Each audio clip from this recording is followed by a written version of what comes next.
வணக்கம். பாண்டியன் ஸ்டோர் சீரியலில் பாண்டியன் சரவணன் கிட்ட கேட்குறாரு, நாளைக்கு நம்ம போயிட்டு ஜவுளி கடையில் எல்லாருக்கும் ட்ரெஸ் எடுத்துகிட்டு வந்துடலாம், முக்கியமானவங்களுக்குலாம் எடுத்துகிட்டு வந்துடலாம் சொல்லும்போது, சரிப்பா போயிட்டு வந்துடலான்னு அவர் சொல்கிறாரு. வீட்டில் இருக்கிறவங்களாம் ரொம்ப குஷியாக சொல்கிறாங்க, எல்லாருக்கும் எடுத்துகிட்டு வந்துடலான்ட்டு.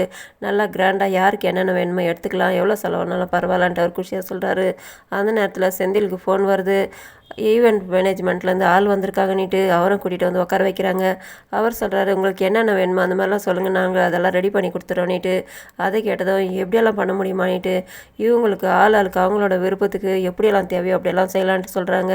அதை கேட்டது சரி எல்லாத்தையுமே செஞ்சிடலாம், மற்றவங்கிட்டலாம் நான் டபுளாக வாங்குவேன், உங்ககிட்ட நான் பாதி தான் கேட்குறேன், நீங்கள் சொல்கிற அளவுக்குலாம் பார்த்தாக்கா ஒரு 40 லட்சம் கொடுத்துருங்க பண்ணிடலான்னு சொல்கிறாரு. அதை கேட்டது இவங்களாம் ஷாக்காக வராங்க. என்னது 40 லட்சமான்ட்டு? ஆமாம், மற்றவங்களுக்கெல்லாம் சொல்லும் போது நான் ஜாஸ்தி தான் சொல்லுவேன், ஆனால் உங்களுக்கு நான் கம்மியாக பண்ணி கொடுக்குறேன்னு சொல்கிறேன். அதை கேட்டது இவங்க ஷாக்காக வராங்க. சரி நாங்கள் பேசி முடிவு பண்ணிவிட்டு அதுக்கப்புறம் சொல்கிறேன்ட்டு அவர் அனுப்பி வச்சுட்டு, என்னது 40 லட்சமா? 40 லட்சத்துக்கு இது மாதிரி ஒரு வீடே வாங்கலாம், 40 கல்யாணம் பண்ணி வைக்கலாம். 4 லட்சமானு பார்த்தா 40 லட்சம் சொல்கிறானே, இவ்வளோலாம் பண்ணணும் நமக்கு தேவை கிடையாது. அதனால் நாம்ளே எல்லாத்தையும் முன்னே நின்று நாம்ளே போய்ட்டு எல்லா வீட்டுக்கும் பத்திரிக்கை கொடுத்து எல்லா வேலையும் நாம்ளே சிம்பிளாக எடுத்து போட்டு செஞ்சிடலாம், அப்படி தானே சரவணான்ட்டு கேட்கும்போது, சரிப்பா அப்படியே பண்ணிடலான்ட்டு அவர் சொல்லும்போது இவரோட மூஞ்சி டல்லாகிடுது.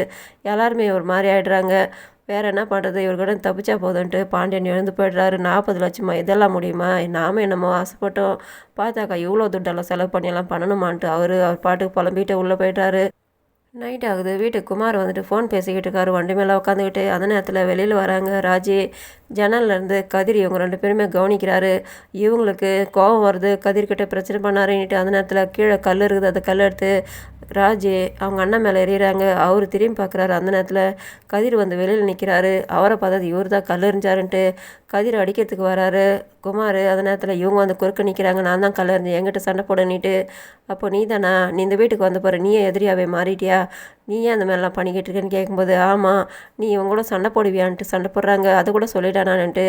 எப்படி நீ நாங்கள் ரெடி பண்ணி வச்ச கல்யாணத்தை விட்டுட்டு இவங்க கூட ஓடி வந்தேன்ட்டு. ஆமாம் நீங்கள் எனக்கு பிடிக்காத கல்யாணம் பண்ணி வச்சிங்க, அதனால தான் நான் வந்துட்டேன், அப்போ நகைலாம் தூக்கிட்டு வந்துட்டேன்னு கேட்கும்போது, அது எனக்கான வச்ச நகை தானே, அதனால தான் நான் எடுத்துகிட்டு வந்தேன், அதில் உனக்கு என்ன கஷ்டம், நீ இப்போ இந்த மாதிரிலாம் பண்ணிக்கிட்டு இருக்கிற விஷயம் அப்பாவுக்கு தெரியாது, அந்த விஷயம் மட்டும் தெரிஞ்சு அப்பா உன்னை சும்மா விட மாட்டார், போயிடு, இப்போ நான் வேணா போயிட்டு கூப்பிட்டு சொல்லட்டுமான்ட்டு இவங்க சொல்கிறாங்க. அவர் ஷாக்காக நீ ரொம்ப பண்ணிக்கிட்டு இருக்கேன்ட்டு, நீ இந்த மாதிரிலாம் பண்ணிக்கிட்டு இருக்கு எனக்கும் பிடிக்கல, நீ பிறந்து வளர்ந்த வீட்டில் தான் நானும் பிறந்து வளர்ந்தேன், உனக்கு ஓடுற ரத்தம் தான் எனக்கு ஓடுது, நீ எப்படி எகுறி அதேமாதிரி நானும் எகிடுவேன், நீ என்ன பண்ணாலும் நானும் பண்ணுவேன், இந்தமாரி இதுக்கு மேலே இவர்கிட்ட பிரச்சனை பண்ணிட்டு இருந்தேன், நான் சும்மா இருக்க மாட்டேன்ட்டு அவங்க திட்டி மிரட்டி அனுப்புகிறாங்க.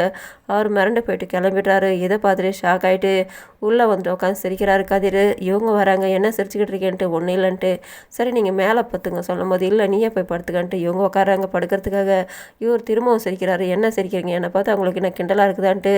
இத்தினோண்டு கடுகு மாதிரி இருந்துக்கிட்டு அவ்வளோ தூரம் எகிரி பேசுகிறேன்னு சொல்லும்போது, பின்ன என்ன, அவன் என் மேலே இருக்கிற கோவத்தை எடுத்து வந்து உங்கள் மேலே காட்டினா நான் சும்மா இருப்பேனா, நான் உங்களுக்காக ஒன்றும் சண்டை போடல, எனக்காக தான் சண்டை போட்டேன், அவன் என்ன வச்சு இவங்க எல்லாருமே வந்துட்டு ஆளாளுக்கு வந்து சண்டை போட்டேன், நான் என்ன பண்ணுறது, அதனால தான் நான் சண்டை போட்டேன்ட்டு இவங்க 2 பேருமே ஆளாளுக்கு சிரிச்சுட்டு படுத்துடுறாங்க. பொழுது விடிஞ்சு மீனாவுக்கு தலையில் எண்ணெய் வச்சு தலைவாரிக்கிட்டு இருக்காங்க கோமதி. அந்த இடத்துல ராஜி வந்து உட்காடுறாங்க.